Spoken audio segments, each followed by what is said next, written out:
화성교회 성도 여러분 반갑습니다. 일교구를 담당하고 있는 한영복 목사입니다. 오늘은 예배 모범 특강 성례 집례 두 번째 시간으로 제7강 성찬에 대해 살펴보도록 하겠습니다. 강의 자료는 화성교회 홈페이지 화성 나눔터 그리고 교회 자료실 화성 특강을 찾아가시면 다운받으실 수 있습니다. 7강이 성찬과 헌금으로 되어 있어서 강의 진행도 그렇게 하도록 하겠습니다. 시간이 많이 촉박할 것 같으니까 조금 빨라지더라도 양해해 주시기를 바랍니다.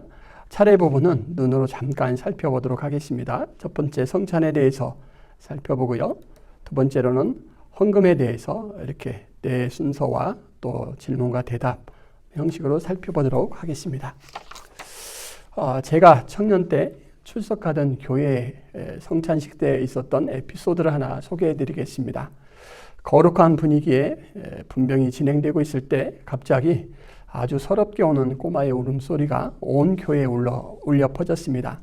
분병을 하던 장로님은 당황하여 어정쩡한 모습으로 서 있었고 잠시 정적이 흐른 뒤에 꼬마의 아버지가 달려와서 꼬마 아이를 들쳐 나가는 바람에 아이는 예배당에서 강제 퇴장을 당하게 됐습니다. 그런데 이 아이가 얼마나 억울했던지 나가면서 최후의 발언을 아주 날카로운 목소리로 이렇게 했습니다. 어른들이 돼가지고 치사하게 지들끼리만 빵을 나눠 먹냐? 여러분, 분병위원 장로님은 이 아이에게 성찬빵을 줘도 될까요? 안 될까요? 공부해 나가면서 답을 찾아보도록 하겠습니다. 질문을 하나 더 드리도록 하겠습니다. 모세는 에발산과 그림신산에 사람들을 오르게 하고 율법을 읽고 나서 저주와 축복을 선언합니다. 그런데 성경은 성찬에 대해서도 이와 같이 말합니다. 복에 대해서 선언한 부분 보면은 그들이 먹을 때 예수께서 떡을 가지고 축복하시고 이렇게 말씀으로 시작해서 이것을 마시라. 이것은 죄사함을 얻게 하려고 많은 사람을 위하여 흘리는 바 나의 피 곧 언약의 피니라 이렇게 말씀하시고 화에 대해서 고린도전서 11장에서 그러므로 누구든지 주의 떡이나 잔을 합당하지 않게 먹고 마시는 자는 주의 몸과 피에 대하여 죄를 짓는 것이니라 이렇게 말합니다. 여러분, 늦잠을 자서 성찬식 날 예배 시간에 늦었습니다. 자리에 앉고 10분도 안 지났는데 설교가 끝났습니다. 아차, 정신을 차리고 보니까 헌금도 안 가지고 왔습니다. 여러분, 오늘 성찬에 참여해야 될까요? 말까요? 오늘 성찬에 참여하면 복이 될까요? 화가 될까요? 이것도 공부해 나가면서 답을 찾아보도록 하겠습니다. 성찬이란 무엇인가? 우리가 성찬 제정에 관한 말씀을 잠깐 살펴보시면 고린도전서 11장 24절 25절 축사하시고 떼어 이르시되 이것은 너희를 위하는 내 몸이니 이것을 행하여 나를 기념하라 하시고 식후에 또한 그와 같이 잔을 가지시고 이르시되 이 잔은 내 피로 세운 새 언약이니 이것을 행하여 마실 때마다 나를 기념하라 이렇게 하셨습니다.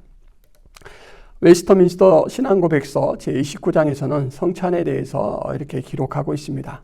그리고 성찬의 의미에 대해서도 이렇게 기록하고 있습니다.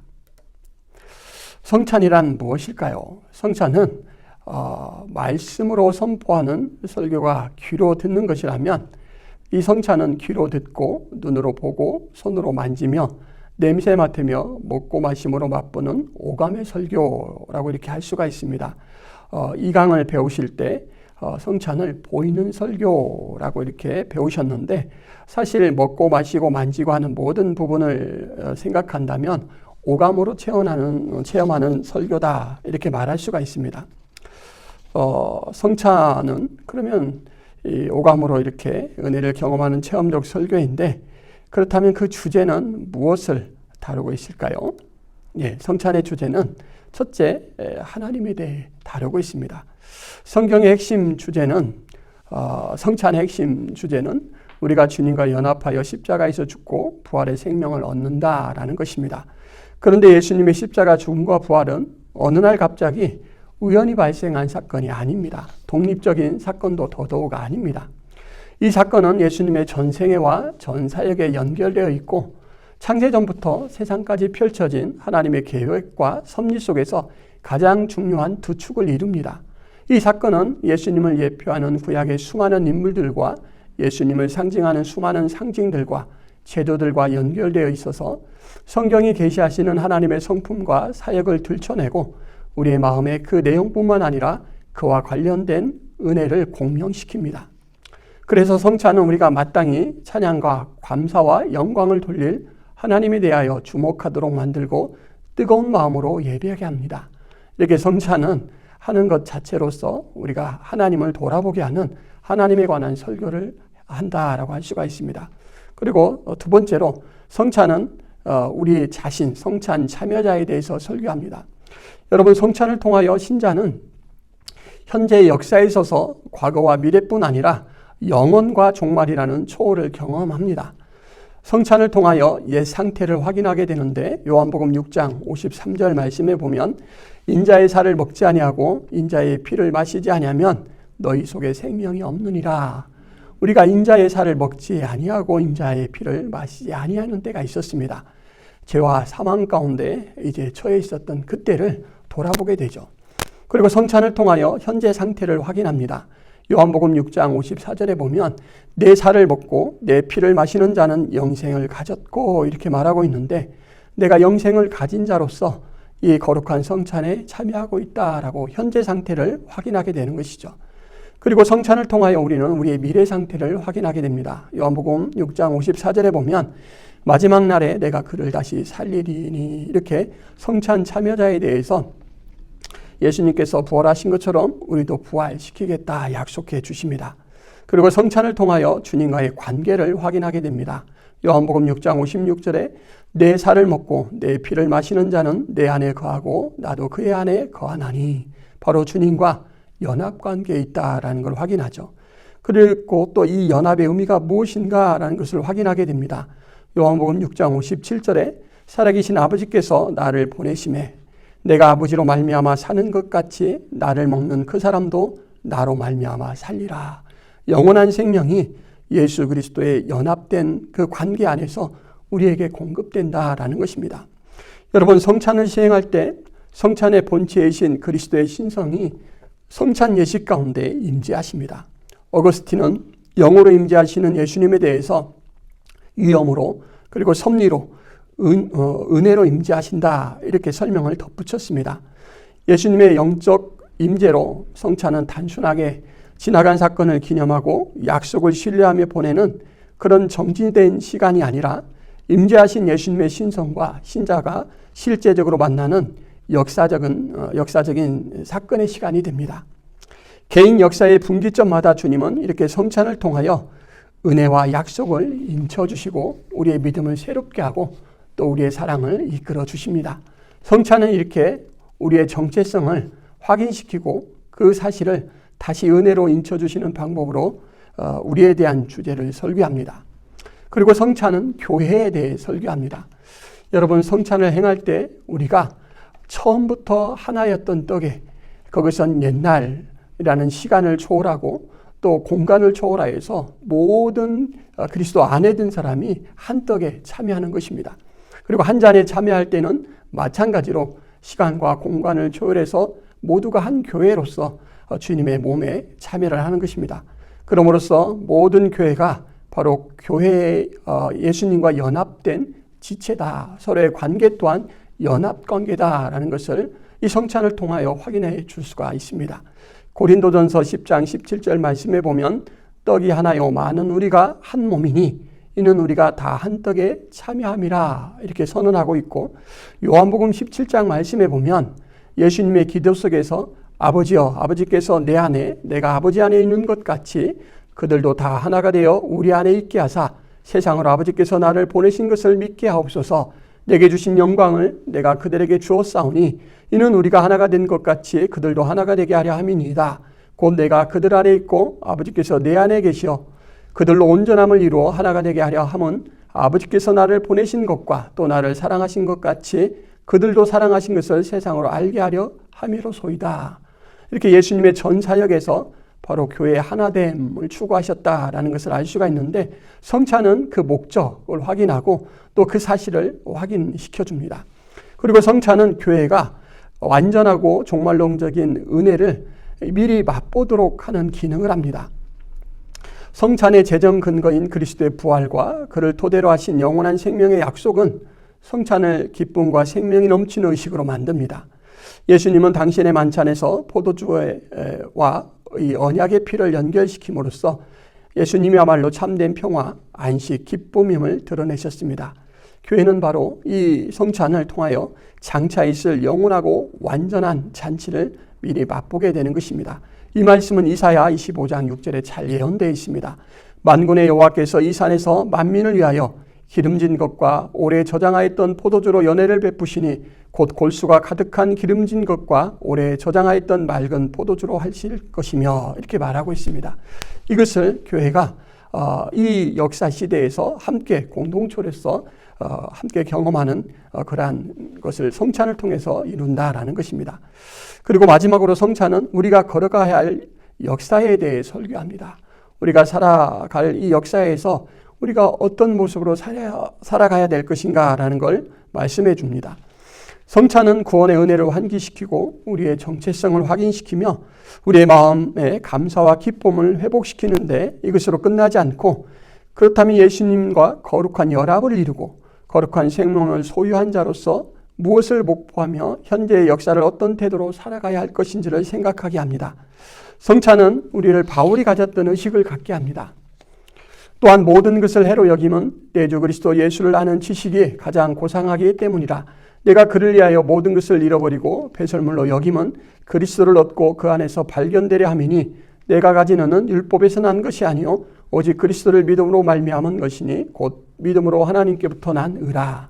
이렇게 말하고 있고 또 성찬은 우리를 바울이 가졌던 태도를 갖게 합니다. 빌립보서 3장 14절에 표대를 향하여 그리스도 예수 안에서 하나님이 위에서 부르신 부름의 상을 위하여 달려가노라. 세상의 것을 배설물로 여긴 사람이 이제 하나님이 주신 그 목표만을 향해서 달려가게 한다라는 것이죠. 이 성찬은 바로 우리의 목표가 성화, 거룩에 있다라는 걸 확인시켜 줍니다. 그리고 성찬은 우리의 관심을 교회 밖 세상으로 향하게 만듭니다. 인자의 살을 먹지 아니하고 인자의 피를 마시지 아니하면 너희 속에 생명이 없느니라 라는 이 말씀. 너희가 이 떡을 먹이며 이 잔을 마실 때마다 주의 죽으심을 그가 오실 때까지 전하는 것이니라 라는 이 말씀. 이 두 말씀은 우리가 성찬을 행할 때 은혜와 대축되어 있는 부분을 생각하게 합니다. 전하는 대상, 전함을 받아야 하는 저 세상을 보게 하고 아직 생명이 없었던 마치 나의 옛 자아의 상태에 있는 세상 사람들을 돌아보게 합니다. 예수님이 직접 명하신 성찬 명령을 이행하는 사람은 또한 예수님이 직접 내리신 또 하나의 또 다른 명령에 소홀히 할 수 없습니다. 바로 마태복음 28장 19절에서 20절에 말씀하고 있는 모든 민족을 제자로 삼아 세례를 베풀고 가르쳐 지키게 하라 라고 했던 그 말씀이죠. 그래서 성찬을 행할 때 우리는 교회 밖 세상으로 관심을 갖게 됩니다. 성찬은 이렇게 성화와 또 선포의 사명에 효과적으로 영향을 끼치는 성례라고 할 수가 있습니다. 두 번째, 성찬은 그러면 누가 참여할 수 있을까라는 부분을 살펴보도록 하겠습니다. 성찬은 구별된 사람이 참여합니다. 그 이유는 성찬에 대해 적절한 이해나 지식이 없이 또는 그리스도를 믿는 참된 믿음이 없이 성찬에 참여하는 것은 죄를 짓는 것이 되기 때문입니다. 말씀을 눈으로 보시고요. 또 웨스트민스터 신앙고백서가 나올 텐데 그 부분을 돌아보시면 잘 알 수가 있겠습니다. 성찬은 분명한 자격을 요구하는데 그 자격은 무엇이냐면 세례, 입교입니다. 성찬에 제한을 받는 사람이 있는데 세례와 입교를 받은 사람이라 하더라도 교회로부터 수찬 정지의 권징을 받고 있는 사람은 성찬에 참여할 수가 없습니다. 이 사람은 아직 자기를 돌아보는 중에 있기 때문에 이제 교회가 그 수찬 정지의 해벌을 줄 때까지는 성찬에 참여할 수가 없습니다. 그리고 부모의 신앙으로 유아 세례를 받은 사람은 입교를 통해 자기를 살피는 것을 인정받고 성찬에 참여할 수가 있습니다. 교회는 성찬 배설의 주체이고 거룩을 유지하는 주체로서 성찬 참여자를 분별하는 책임을 잘 감당해야 합니다. 이런 이유로 교회는 신앙과 생활의 상태를 점검할 수 없는 타교인의 성찬 참여에 신중해야 합니다. 그렇다면 성찬에 참여하기 위해서 어떤 준비를 해야 될까요? 전통적으로 한 주 전에 때부터 준비하는 것을 우리가 이어왔습니다. 그렇다면 성찬 준비는 무엇을 해야 될까요? 그것은 한마디로 말하면 자기의 믿음과 생활을 점검하는 것입니다. 회개, 하나님 앞에 진실성, 그리고 나의 죄의 상태, 또 사랑에 대해서, 용서에 대해서, 순종에 대해서 자신을 돌아보며 하나님 앞에 기도하고 또 하나님의 은혜를 주시도록 이렇게 묵상을 해야 됩니다. 성찬의 재료인 빵과 포도주에는 어떤 의미가 있을까라는 부분을 살펴보도록 하겠습니다. 성찬식에 사용하는 빵과 포도주는 그 당시에 일상생활에 먹고 마시는 그러한 양식이었습니다. 그런데 이런 일반적인 양식을 성찬 집례자가 말씀과 기도를 통해서 일상의 사용 용도와 구별하고 나서 성찬용으로 사용하게 됩니다. 기도를 했지만 기도가 끝났다고 해서 그 음식물 자체에 어떤 능력이 있거나 한 것은 아닙니다. 성찬 재료는 성찬식을 수행하는 그 순간에만 의미가 있습니다. 성찬의 빵은 예수님의 몸을 상징합니다.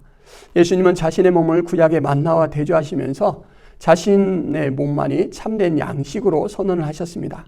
그리고 빵은 매일매일 섭취하는 음식이라는 측면으로 빵이 우리의 생명을 물리적으로 유지하는 것처럼 우리의 모든 일상생활의 삶이 바로 예수님이 공급하시는 생명으로 가능하다라는 것을 일상 양식인 이 빵을 통하여 우리에게 나타나셨습니다. 한 번 먹고 그래서 한 번 받은 능력으로 계속해서 유지되는 것이 아니라 능력은 계속되지만 매일매일 새롭게 은혜 가운데 나가고 그 은혜를 확인해야 되는 것을 예수님께서 이 빵을 통해서 나타내 주셨습니다. 그리고 포도주는 예수님의 피를 상징합니다. 특별히 예수님은 포도주를 주시면서 언약의 피다 이렇게 말씀하셨는데 이 유월절 양의 피가 죽음을 넘어가게 했던 것처럼 새 언약의 피 또한 우리의 죽음을 이기게 합니다. 그리고 성경에서 포도주는 더욱더 상징이 확장돼서 더 많은 부분들을 반영하게 됩니다. 레위기 말씀은 포도 추수할 때를 완전한 안식과 평화의 때로 이렇게 보고 또 시편 말씀은 포도주를 가리켜 사람의 마음을 기쁘게 하는 것이다. 이사야서 말씀은 은혜로운 여호와의 잔치를 배설해 주시겠다라는 걸 이 포도주와 관계해서 말씀하십니다. 이사야 말씀만 한번 제가 읽어드리면 만군의 여호와께서 이 산에서 만민을 위하여 기름진 것과 오래 저장하였던 포도주로 연회를 베푸시리니 곧 골수가 가득한 기름진 것과 오래 저장하였던 맑은 포도주로 하실 것이며 하나님의 잔치가 얼마나 윤택한가라는 부분을 이 말씀을 통해 알 수가 있죠. 이처럼 포도주는 언약, 평화, 안식, 기쁨을 상징하게 됩니다. 그래서 우리는 포도주를 마실 때마다 그리스도의 피에 새긴 언약으로 죽음을 이긴다는 사실과 장차 임할 땅에서 누릴 완전한 평화, 안식, 기쁨을 기억하게 되는 것이죠. 이 부분에 대해서는 교환에 잘 나와 있으니까 교환을 가지고 말씀을 참고해 보시기를 바랍니다. 질문과 대답 부분을 좀 살펴보도록 하겠습니다.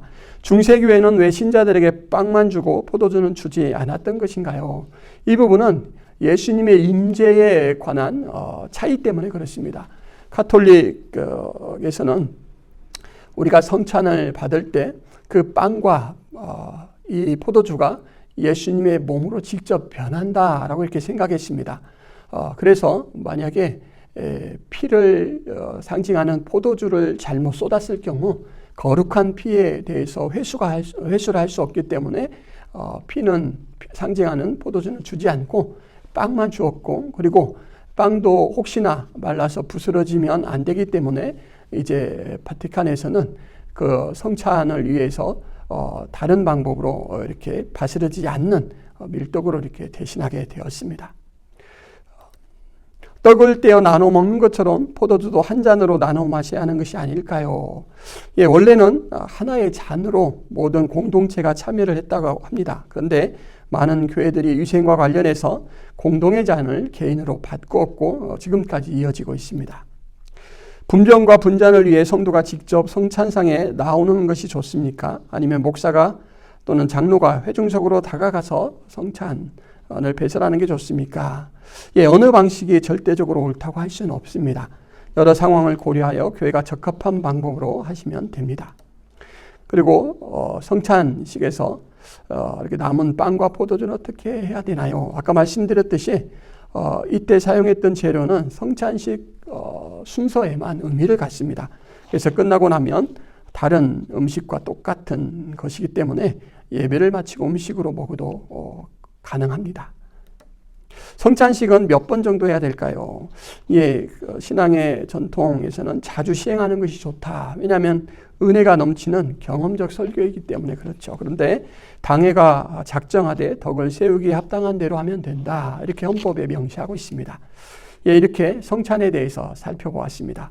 다음은 헌금에 대해서 살펴보도록 할 텐데, 첫 번째로 헌금의 원리가 무엇입니까?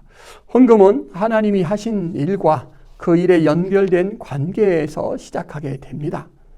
하나님께서 하신 첫 번째 일은 바로 창조고, 하나님의 창조로서 우리가 관계하게 된 것은 바로 피조물이라는 것이죠.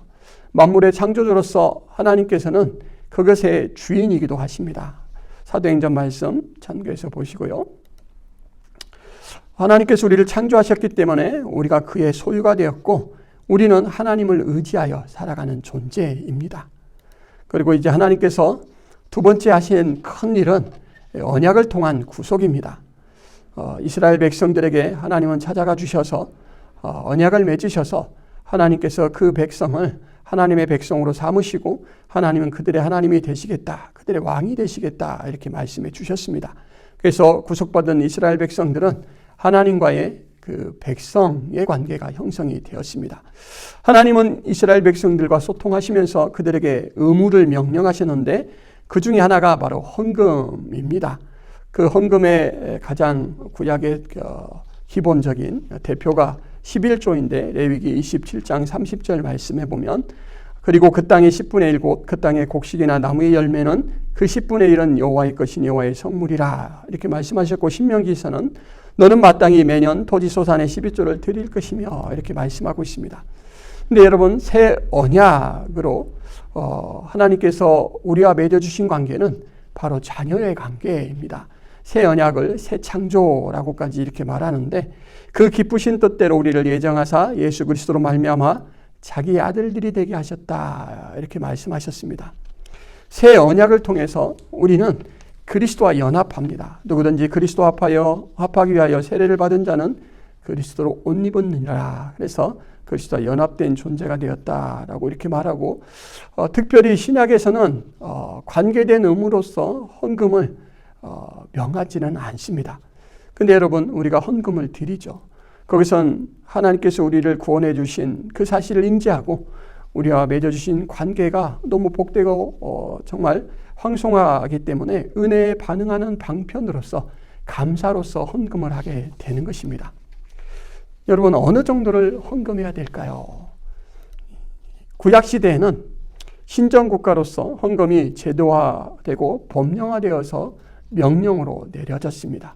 아까 살펴보았듯이 11조가 그런 대표적인 거죠. 근데 신약시대에는 영적 단체가 되었고, 헌금에 대해서도 숫자의 법례적 제재를 받지 않습니다. 그런데 신약시대에는 이 특징이 제도뿐만 아니고 관계에도 더 심화가 되었는데, 그 심화에 따라서 우리에게 새로워진 것이 뭐냐면 바로 권한이 증대되었다라는 것입니다. 그 권한이 증대된 가장 큰 표가 자율입니다.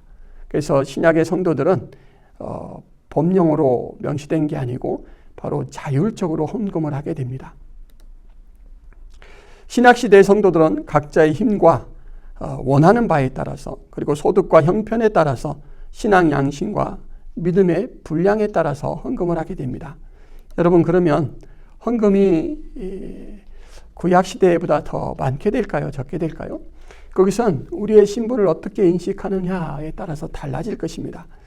바울은 내가 그리스도와 함께 십자가에 못 박혔나니 그런즉 이제는 내가 사는 것이 아니요 오직 내 안에 그리스도께서 사시는 것이라. 이제 내가 육체 가운데 사는 것은 나를 사랑하사 나를 위하여 자기 자신을 버리신 하나님의 아들을 믿는 믿음 안에서 사는 것이라. 믿음으로 구속받은 사람은 십자가에서 영적 자아로 거듭난다. 옛사람은 죽고 새로운 영적 자아가 됐다 이렇게 말하고 있고, 아까 살펴본 고린도후서 5장 17절에서는 그런즉 누구든지 그리스도 안에 있으면 새로운 피조물이라 이적 것은 지나갔으니 보라 새 것이 되었도다 이렇게 말합니다. 이 두 말씀을 통해서 신약 성도의 신분을 말씀을 드리자면 영적 자아로서, 그리고 삶은 끊임없이 자기 부인을 통하여 자신의 전부를 하나님께 드리는 삶을 살아가는 존재다라는 거죠. 여러분, 신약의 헌금에는 그러므로 액수가 아니고 정성만이 담긴 게 아니고 바로 자신을 부인하여 자신의 전부를 드리는 성도의 헌신이 담겨 있습니다. 그러므로 결코 신약의 헌금을 가볍다라고 할 수가 없습니다. 자율적으로 드리지만 우리가 자신 전체를 드리게 되는 것이라는 거죠. 그리고 이것은 마가복음 12장 말씀에 보면 예수님께서 작은 두렙돈의 헌금을 낸 그 과부의 헌금을 지켜보고 그 헌금에 대해서 칭찬하면서 누구보다도 헌금함에 많이 넣었도다 이렇게 말하면서 그 이유를 이렇게 제시해 주셨습니다. 그들은 다 그 풍족한 중에서 넣었거니와 이 과부는 그 가난한 중에서 자기의 모든 소유 곧 생활비 전부를 넣었느니라. 여러분, 헌금은, 신약의 성도가 헌금은 그 액수의 많고 적음의 문제가 아닙니다. 많고 적음의 문제가 아니고 바로 나를 드리고 있는가, 헌신하고 있는가, 그 동기와 태도가 중요한 문제가 되는 것입니다. 헌금을 미리 준비하여 드리는 태도는 헌금을 통하여 마음을 드릴 수 있는 좋은 습관입니다. 합신헌법에서는 자기 수입 중 얼마, 적어도 10분의 1 이상을 헌금으로 하나님 앞에 드리고, 그리고 나머지도 그리스도의 신자답게 바로 사용해야 된다 이렇게 말합니다.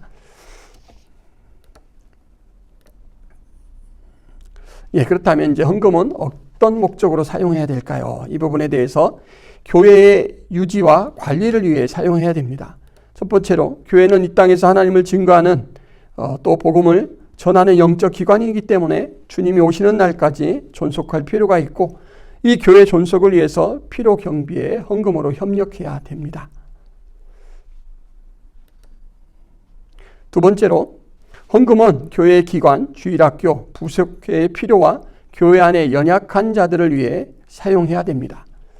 그리고 다른 교회를 돕는 일과 또 독립적인 복음 전파 사업, 선교사, 후원 등의 일을 위해서 또 사용해야 됩니다.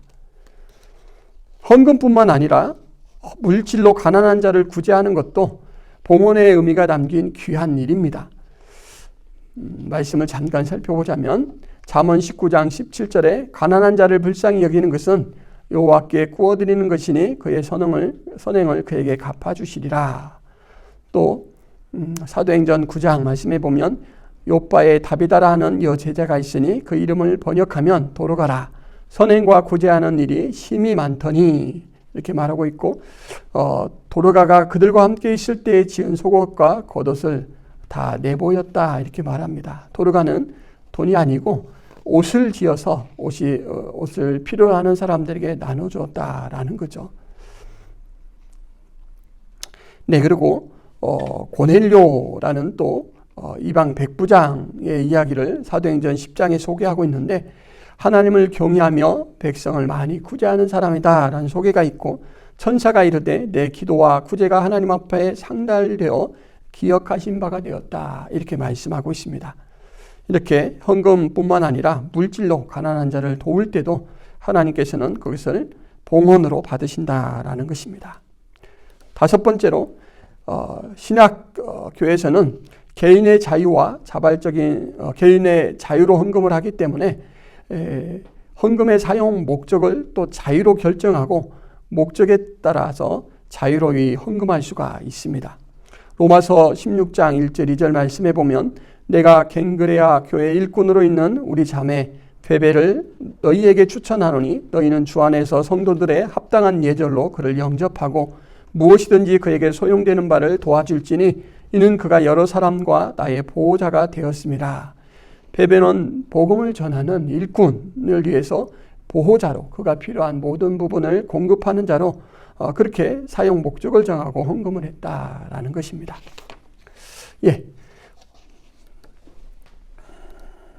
헌금 관리와 집행은 어떻게 해야 할까요? 네. 재정 관리의 주체는 집사회이고 또 헌금 수납과 지출 관리 또한 집사들이 주관하게 됩니다. 합신헌법 제3부 교회정치 제3조 집사의 직무에 이 내용이 잘 나와 있습니다. 제가 읽어드리겠습니다. 집사의 직무는 가난한 자를 돌아보며 환자와 갇힌 자와 과부와 고아와 모든 환난당한 자를 일문하되 재직회의 결의에 따라 행하며 교회에서 책정된 구제비와 일반 재정을 수납 지출한다. 이렇게 재정 담당을 바로 집사회에서 해야 된다라고 말하고 있습니다. 그리고 헌금 사용 계획은 공동회의 때 결의를 합니다. 그리고 헌금 지출은 이제 재직회의 결의에 따라 시행하게 됩니다. 그리고 재직회 때 헌금을 사용한 재정에 대해서 보고를 하기 때문에 이 직분을 맡은 집사는 정확하고 투명한 재정 보고를 해야 됩니다.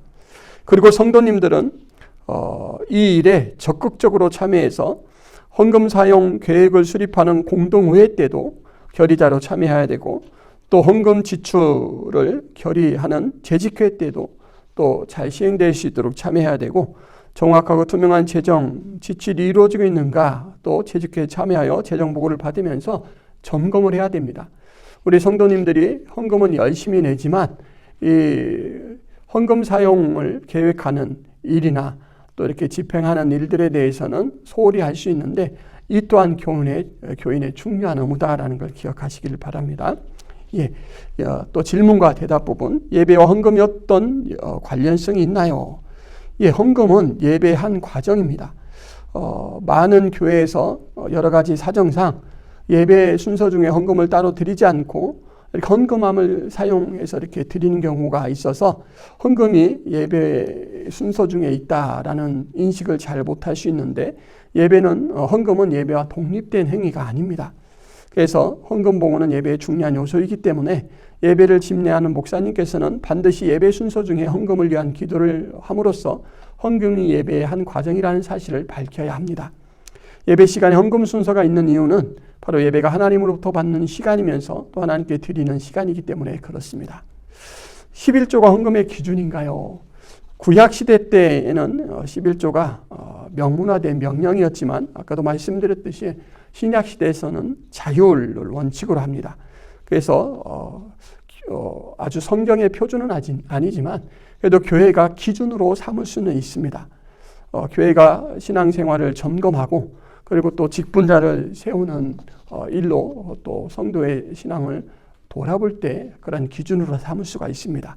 헌금 생활을 잘 할 수 있도록 또 11조를 권면할 수도 있죠. 이레니우스는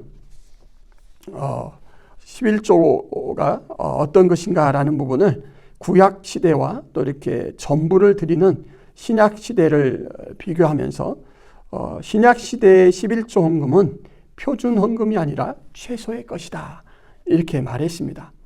그러니까 여러분 전부를 드린다라는 부분을 항상 기억하고 헌금을 하시면 됩니다. 헌금에 대한 설교나 교육을 해야 하나요? 맞습니다. 해야 합니다.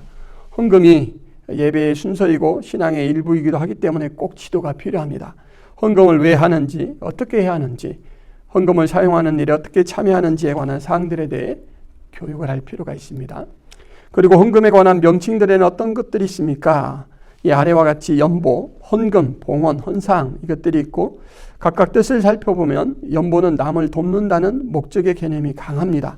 그리고 헌금은 바쳐지는 내용이 돈이라는 개념이 강하고 봉헌은 삼가 공경하는 마음으로 바친다. 헌상은 이로 헌신하여 바친다. 라고 해서 봉헌과 헌상은 하나님 앞에 드리는 모든 것을 좀 포괄적으로 쓸 수 있는 그러한 명칭인 것 같습니다. 네.